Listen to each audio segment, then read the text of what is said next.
Good morning, my name is Lisa and I'm one of the practitioners at EDQ, and today I'm joined by the wonderful Kamania.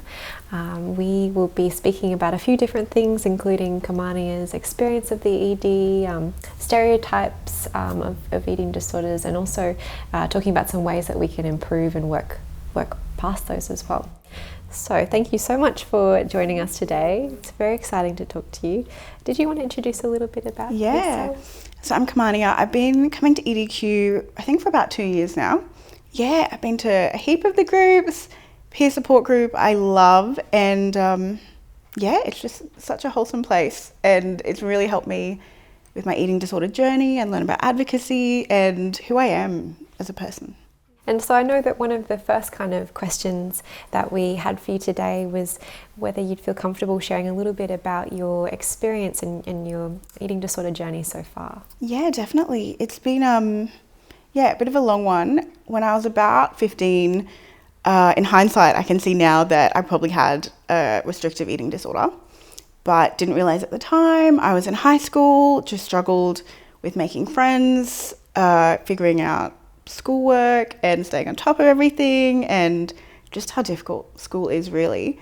So I used it as a way to feel like I could be in control of my life. Around the time I was 20, that developed into a bit of a binge eating disorder, which was diagnosed around 2 years ago. And the way I found out about even realizing that I had an eating disorder was I caught up with a friend of mine probably about 2.5 years ago, and we just had dinner at her place. We made a cup of tea, built a bit of a pillow fort, and just started chatting with each other. And she shared with me some of her experiences in just being a woman and her body image issues, even some of the different thoughts and behaviors that she'd experienced throughout her life. And I realized that I related to a fair few of them and shared a few things that I'd experienced. She sort of flagged that with me and mentioned that she had been a mentor at EDQ, which I thought was amazing. I'd never heard of you guys.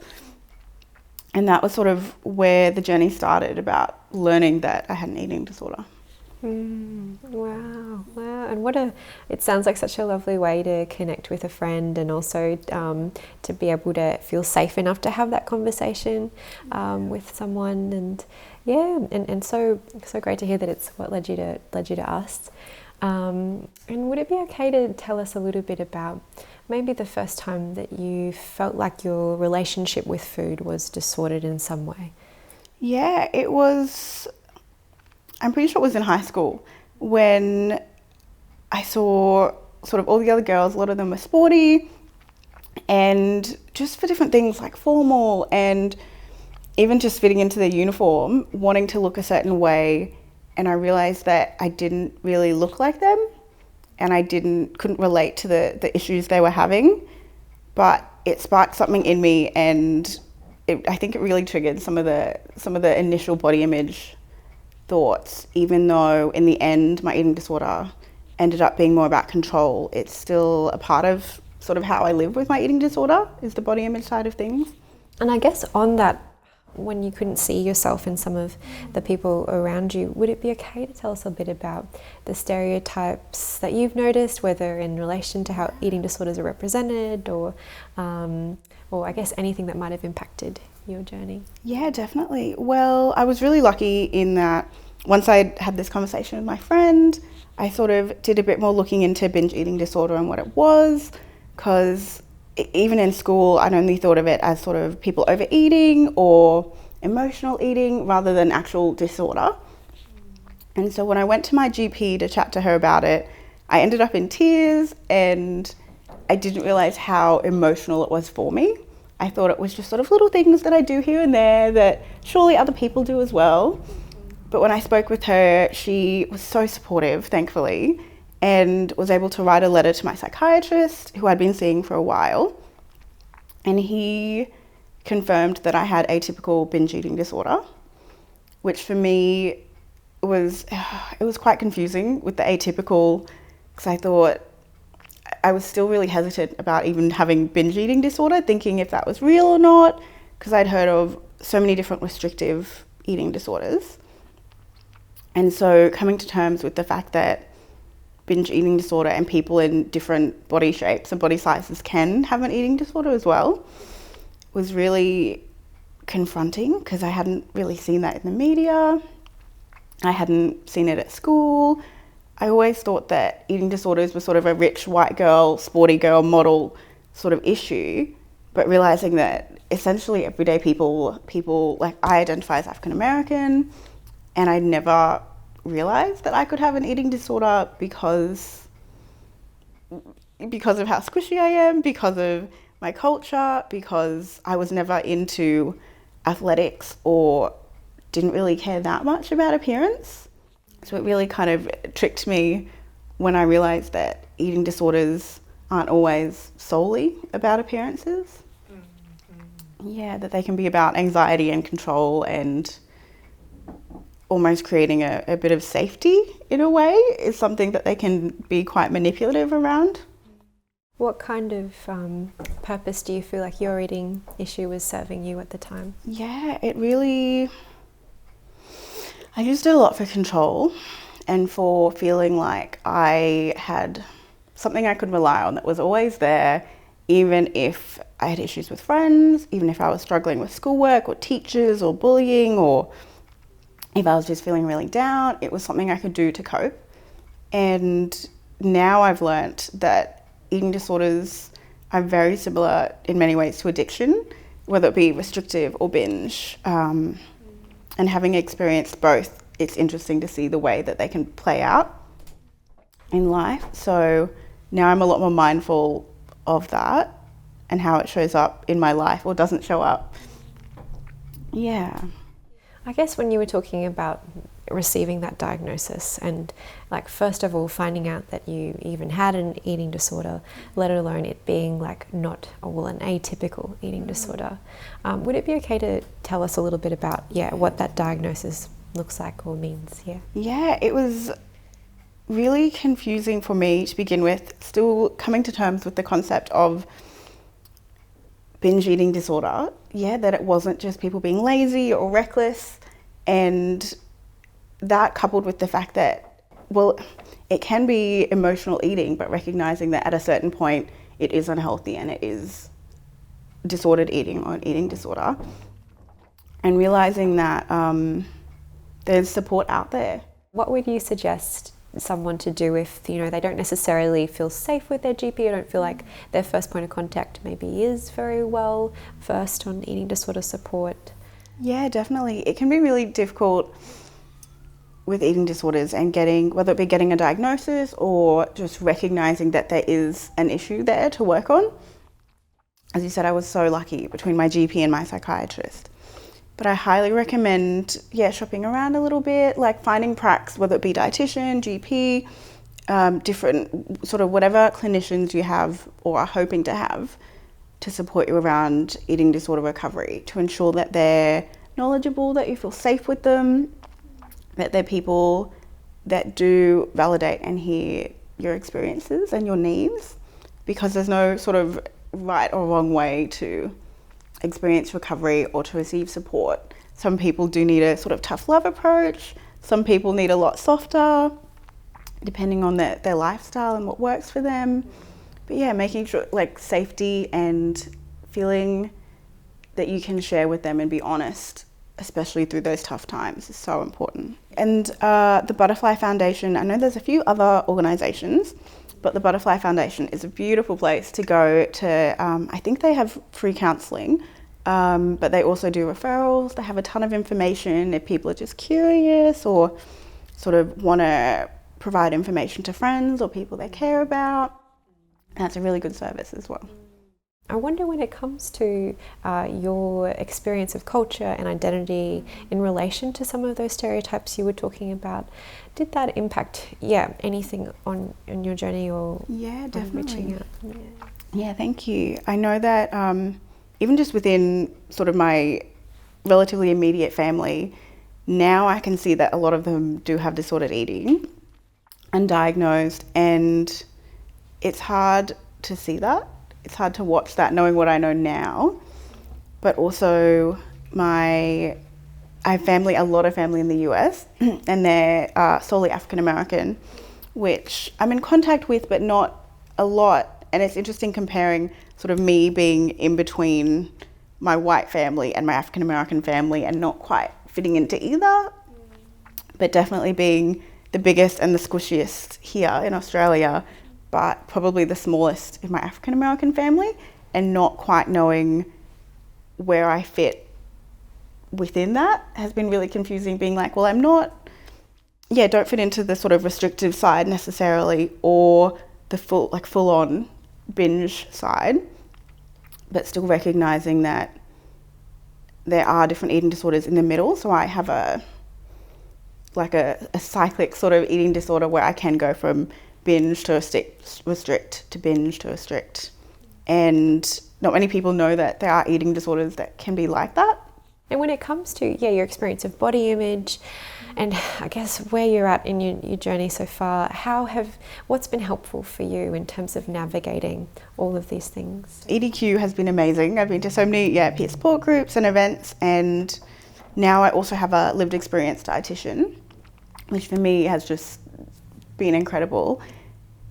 And reaching out for support, learning about connection and community and shared experiences, even like the peer support group, people that have maybe completely different diagnoses to me, there's still that shared thread of how the eating disorder can manipulate our life. And I really have found it valuable realizing that